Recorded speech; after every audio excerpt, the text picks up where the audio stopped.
This year, Canadians will be hearing a lot more about jobs and the economy. We're heading into a federal election campaign this fall.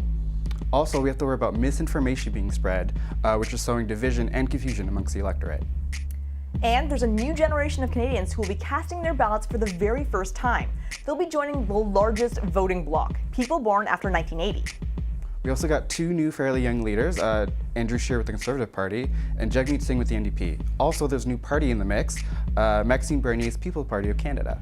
So we wanted to hear from new Canadians, first-time voters, what they think the political issues should be and what their take is on the topics that are dominating the headlines.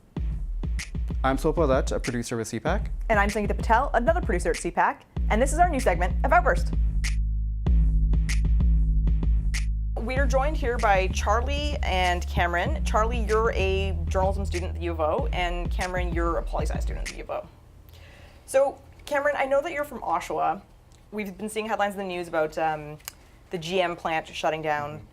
What do you make of this whole situation? Are you going to return back to Oshawa to look for work? Well, right now, where I am just starting as a student, I believe, I might go back to Oshawa over the summer, especially if I can find some work there. But I believe Ottawa will have a lot more opportunities for me, especially working in Parliament, because that's kind of where I work right now. I work as an intern on the Hill. Are you hearing from any of your friends that are back in Oshawa or people that you know, your family? Oh yeah, when I went back to Oshawa for the Christmas break, my mom was telling me there was a lot of people were up in arms around there. You can definitely just going down the street, you can see a lot of signs about saving GM, and I know local unions have been doing a lot. What do you think the government can do about creating more jobs for young people? Well, I'm from a town that's growing. I'm from Milton, Ontario. It used to be a really small town. Now it's over 100,000 people. So there's a lot of jobs being created there. A lot of jobs for young people. So a lot of strip malls opening and all that stuff. But I think for the government, I think it's just, immigration's a big part of it. The more people you have, the more jobs that creates, the more mouths needs to feed, right? So yeah, just opening more businesses, I think that's the key part. And a lot of small businesses, if they can finance them, that's really good. So you think the government, by using immigration, can help spur new jobs and creation of jobs? Yeah, well, if you get more people into Canada, you get more people that will use these stores, and there's going to be a bigger demand for new stores, and you're going to develop new areas that were previously undeveloped. It's going to create, more houses, more suburban development and stuff like that. So you're going to get a lot of new jobs opening up, right? And Cameron, do you think immigration is another way for the government to create jobs, or they should go a different route with that? I think immigration will help families, but I do not believe immigration is going to help youth with jobs, right? Currently, Canada's system with immigration takes in high-skilled immigrants, and really, youth don't have all these qualifications needed to get those jobs. I think the key right now for youth getting jobs and how the government can help would be more investment in small businesses, right? So actually, these businesses can afford to take youth in. I wanted to ask you about the political leaders. Let's start with Justin Trudeau. What's your impression of him? Well, as a member of the Conservative Party, I guess, I might have a bit of an implicit bias there. But that aside, I think Justin Trudeau is actually a very charismatic leader, but I don't necessarily feel the way he and the Liberal Party is going right now. I don't think they're working in the best interest of Canadians, especially youth. The Prime Minister is actually also the Minister of Youth. So do you think he has his finger on the pulse of what young voters want? Because you're saying he's getting attracted by Trump, carbon tax, he's doing all these other sorts of things. Do you think he is doing okay, he speaks to you as Minister of Youth? Well, I think he speaks to a lot of people that are, youth. To me personally, I don't really think so, just because I haven't seen any policies that have affected my life, like positively right now as a youth. So yeah, that's how I would go at it. Right. Yeah, I would agree with that, actually. I would say this current government, though, has made a larger attempt to reach out to youth more. I'm pretty sure you're probably familiar with the Prime Minister's Youth Council, and that's one of the ways the Prime Minister attempts to reach out to youth. But I definitely feel like there's a lot of youth who feel that the Prime Minister and the government have not really been listening to their concerns at all, and that their policies don't work in the best interest for them. What about Andrew Scheer? Well, Andrew Scheer, as somebody from Ontario, he's a Western conservative, somebody that's religious. That's not something that I value really, but I know a lot of people value. He's also big on pipelines and all that stuff. Coming from Quebec, I think we all know the Quebec-Alberta rift. I'm not for new pipelines. I think we need to look at green energy and stuff like that. And I think though he seems like a nice person. I've never met him, but he's not somebody that I think I would vote for. Now, me, I hold a more favorable view of Andrew Scheer. I believe Andrew Scheer is more of a people person, and I think he really does care about Canadian families. We have an election coming up, so it's going to be very interesting to see how it all unfolds. But I generally think that Andrew Scheer is going to work in the best interest of Canadians, especially coming in the upcoming year. And then lastly, we've got Jagmeet Singh as the third major party leader. Cameron, what are your thoughts on him? Yeah, actually, I was talking to a friend today about Jagmeet Singh and how the whole NDP party feels about their leader. And I think Jagmeet Singh, he has the potential to lead the NDP right now, but I think he's just not really clicking with a lot of voters right now, and especially I've heard a lot of dissidents within his own party. But what about with youth? Well, with youth, I think he does appeal to a lot more to youth. I think a lot of more social issues, I think that's how he appeals to youth.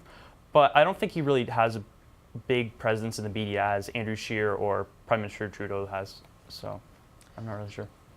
He looks like a really charismatic leader, a bit like Trudeau in a way. I know he's running for he has his by-election coming up really soon, and I know he's in trouble right now. He needs to win that, so I think for him, he's got to concentrate on that right now before the election. But as somebody that lives in the Toronto area, I know there's a lot of resentment towards like people that are visible minorities, and I think that's going to play against him in the long run. I have friends that aren't too keen, on voting for him for that reason, and I think that's a problem, personally. Sorry, because he's a visible minority? Yeah, I have a lot of people that are just like, Canada, it's, and I'm saying it's a bad thing. Like, it's a bad thing, but I have friends that are, maybe a bit racist, in other words, but they wouldn't vote for him because of that. And I think that's a sad thing, but I think that's going to play against him in the long run, especially maybe with the older generations, too.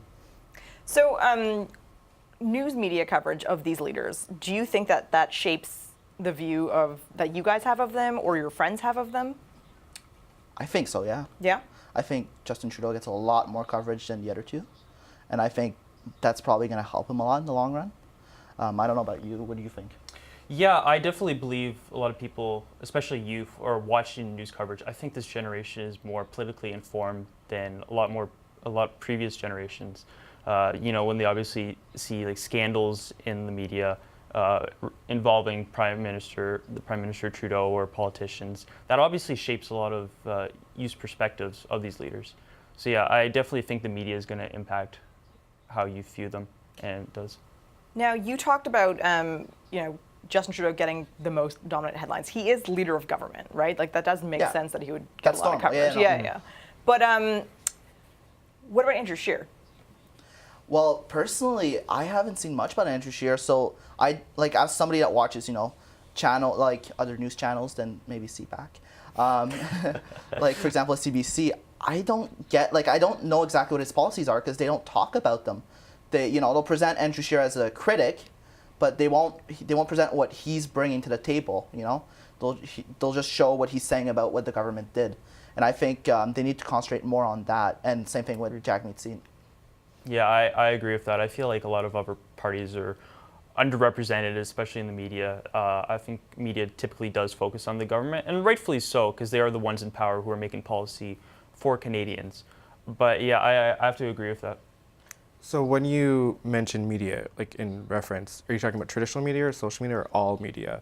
Do you see a difference? You're a journalism student. Yeah, Do you see, there's definitely a difference. If you look at traditional media, definitely it'll concentrate more on like the aspect of what's news today, whereas maybe the social media people on YouTube, they'll concentrate more on, well, usually they're more partisan too, so that's a problem I find, but they'll concentrate more on policies overall, and I think that's like you take the good with the bad, really. Right.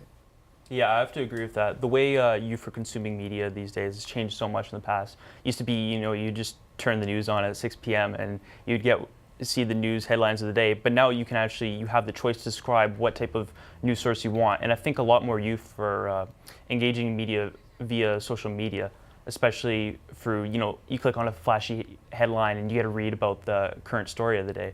So how do you decide who to follow on your social media feeds, accounts? Like, is it news agencies, journalists, your friends, celebrities, influencers? So I follow a lot of news agencies, but also as an aspiring journalist, I'll follow a lot of left-leaning media, but also right-leaning media to see what's being said about certain policies. For example, in Canada, I'll follow the Rebel, and that's a really right-leaning anti-CBC and everything mainstream. While I'll still follow all the traditional news agencies and maybe some more left-leaning news sites, such as the Young Turks, for example. Right. No, I'm the same way. Despite me being a conservative, I like to consume media that hold both ideologies, right? I believe in media that's, should be unbiased, and that's the way I try to look at it. I try to find, even though we know media obviously does lean to both sides typically, but I do like to view media from both sides of the political spectrum. But is that are you guys exception to the rule? Do you think your friends are making a purposeful effort of following different sources and different views, or is it just whoever they follow, they follow? I think we're both in social sciences, and I think we do a conscious effort. But I think a lot of people that might not be in social sciences will not, and will just get really partisan and just follow what they want to follow and kind of fall into a bubble and create echo chambers. And I think that's a bad thing. And I think a lot of people need to do what we do and follow both sides. Yeah, no. For the most part, I agree with that. What you said about social science students.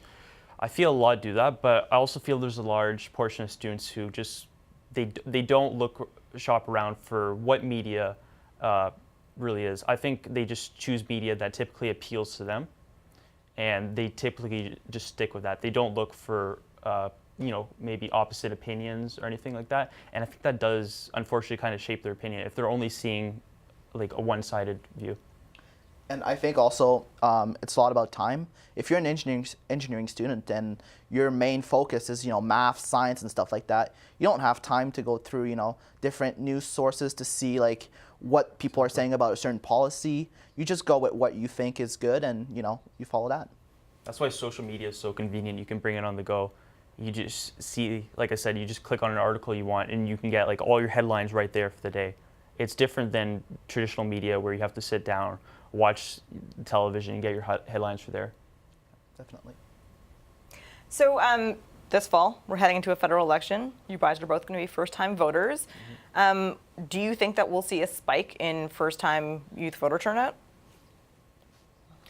I guess I'll start. I think so.